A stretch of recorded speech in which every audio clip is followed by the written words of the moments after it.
Hey guys, thank you so much for coming back. If you are new here, my name is Gifty, a Ghanaian YouTuber based in Ukraine, and in today's video I'll be telling you about what is currently happening in Ukraine.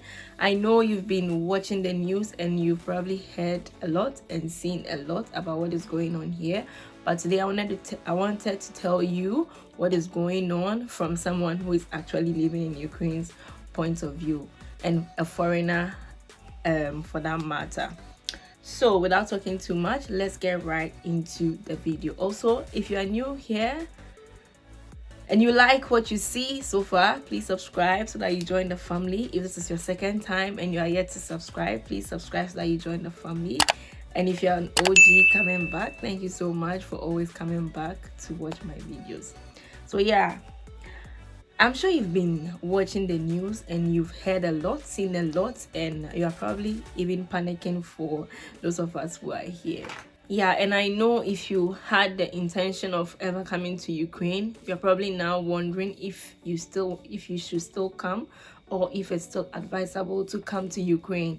So yeah, I decided to make this video to tell you exactly what is going on. Actually, I was going to make another video, but because of what was going on last week or last 2 weeks, I couldn't get myself to make that video before making this video, because that's more like a happy video. So I felt like making it will feel like I'm ignoring what is going on and still making Ukraine seem like a very nice place, so that to encourage more people to come, although like there's danger around and all. Yeah, so that is why I decided to make this video today. So concerning what is happening is that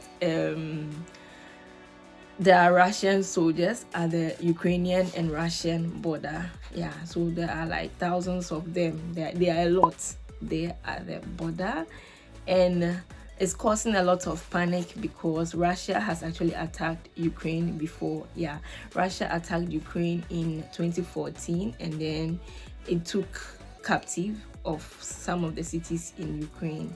Yeah, so that is why it's causing a lot of panic, because now we don't know whether Russia is doing this because she wants to attack Ukraine, or if it's just I don't know. We just don't know what is going on, because the president, from the news that I've watched, the president is saying that he doesn't have any intention of attacking attacking Ukraine, and so there's a lot of it's like they are saying a lot of things, and I wouldn't want to say something that I am not sure of.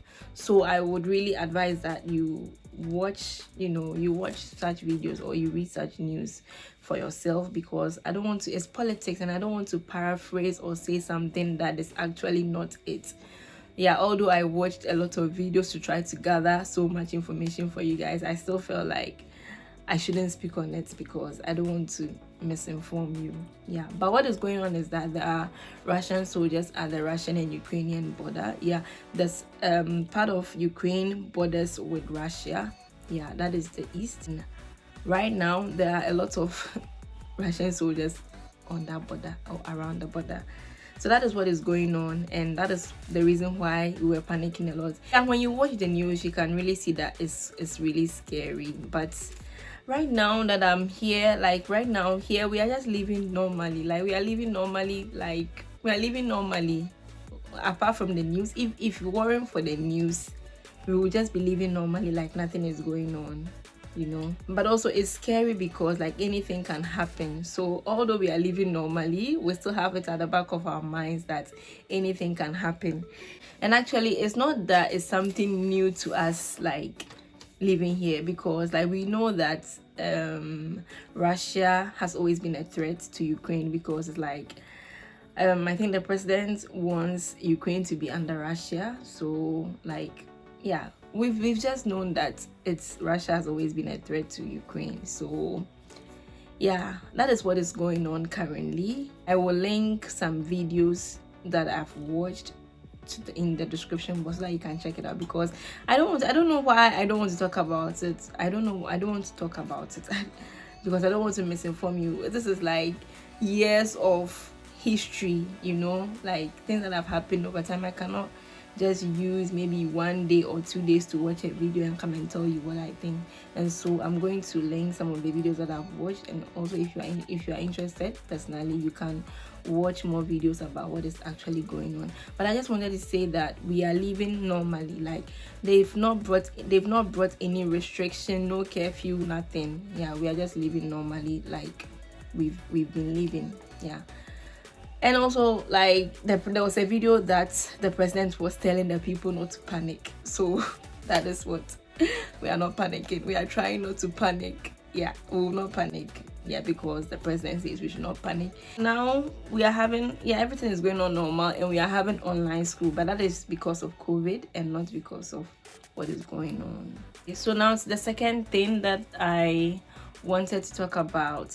So I think 2 weeks ago, like, I just saw a petition going around. There was this Google Docs, that thing that they send around when, like, they want us to, like, sign a petition or something. It was going around that justice for a guy. I don't remember the name now, but I will search it and put it in the video.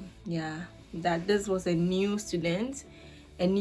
foreign student who was coming to Ukraine to study, and then, like, he came to Ukraine to study, but then he passed away the next day in his room, in the room that they gave him to sleep. And there was a lot of story around what happened, but there was a lot of story around what happened. But this was just, like, it's just a painful thing. It's so painful because, like, he just came and he passed away the next day, according to the story that was circulating around. He came around 8th January.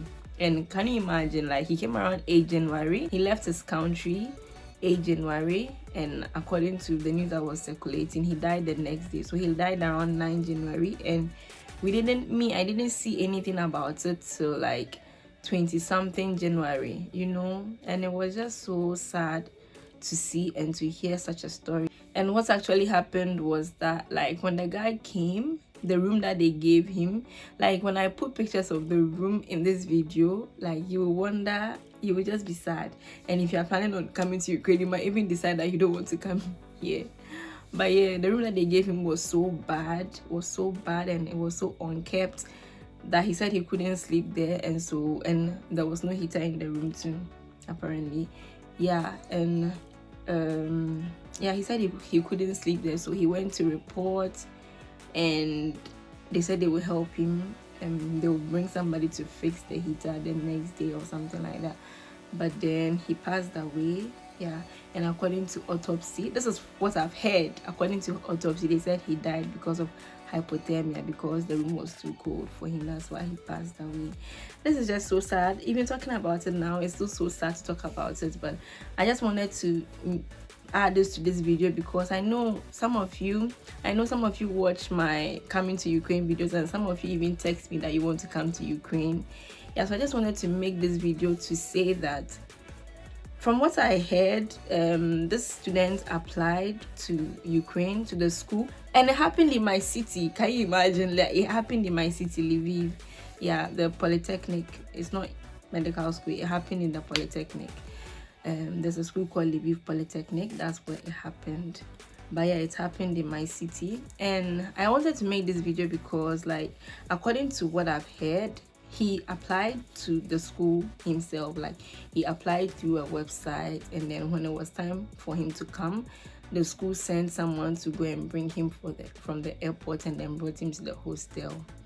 So what I wanted to say about this was that, like, I know if you're watching this and you're interested in coming to Ukraine, what is advisable is to always find somebody. Like, if whatever country that you're coming from, find somebody who comes from the country as well. If you don't find anybody from your country, you can find someone from your continent, and then reach out to the person, let the person know that, I'm coming to Ukraine to study, and just be in contact with somebody, because it can really be lonely here, and you need a support system in this place, because a lot can happen. Imagine traveling alone from your country to another country that the people don't speak English, and coming to meet a room that is so horrible to stay in, and trying to communicate with the people there that my room is bad and I cannot stay in the room. Imagine not knowing the language and trying to get your point across to them and they can't understand you. In fact, like, didn't they see that the room was so bad for somebody to stay in? Yeah, they saw, they saw it. They knew the kind of room they were bringing the person in, but still, I don't know. Yeah, and it's not new, because like when you are coming, it's not like they prepare and they clean rooms in anticipation of your coming. They don't do that. It's when you come that they will just find one room for you and then throw you into that room. And if you are lucky and you meet a good roommate, maybe the person has already decorated the room and the room is nice, so you just come in and then you stay and you are happy. That is what happens.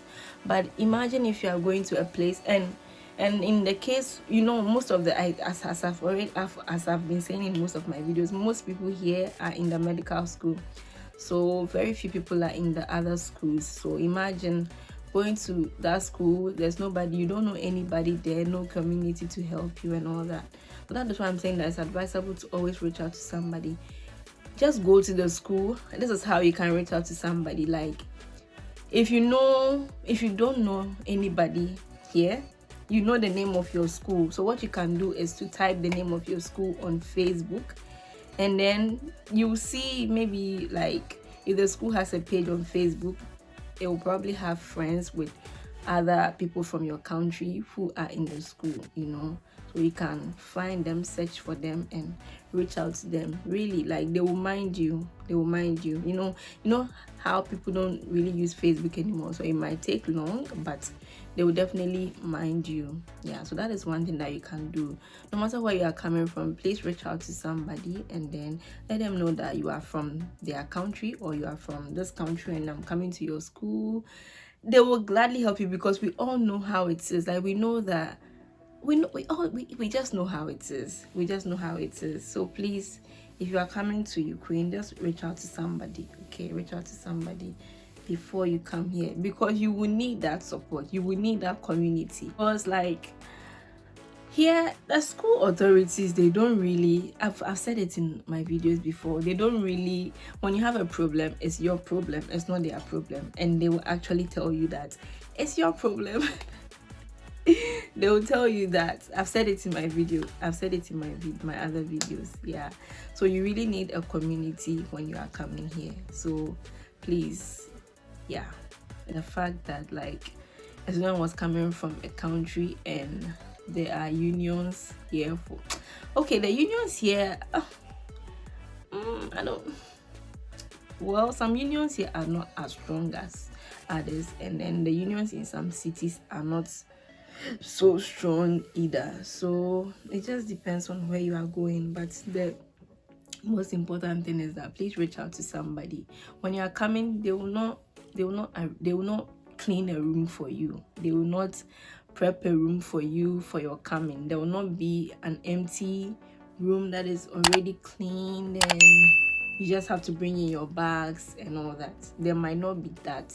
Okay, it's just when you now come that they know that, oh, this room is empty, they will now bring you to the room. Okay, so it's not like they'll prep. It's only so far I know that it's for Indians that like they actually prep rooms for them to come in, because it's like most of them, they come in, like they come as a group. Most like maybe like 100 students can come together at once. Yeah, so, and I don't know, their agents are really, they have a big say in the school's affair. I don't know how to put it, but yeah, because of that, they actually renovate. That is speaking in the case of my hostel, they actually renovate and paint and then bring them here, so the community is really important here. Yeah, I know most of the times when people are traveling, they don't want other people to know and all that, but when it comes to Ukraine and maybe going to another foreign country that doesn't speak the language, yeah, it's always best to reach out to someone. Yeah. So yeah, guys, that is what I wanted to talk about in this video. Yeah, if you found this helpful, please share it with a friend, share it with somebody who will also find this helpful. And thank you so much for watching up to this point. Okay, see you in my other videos. Bye.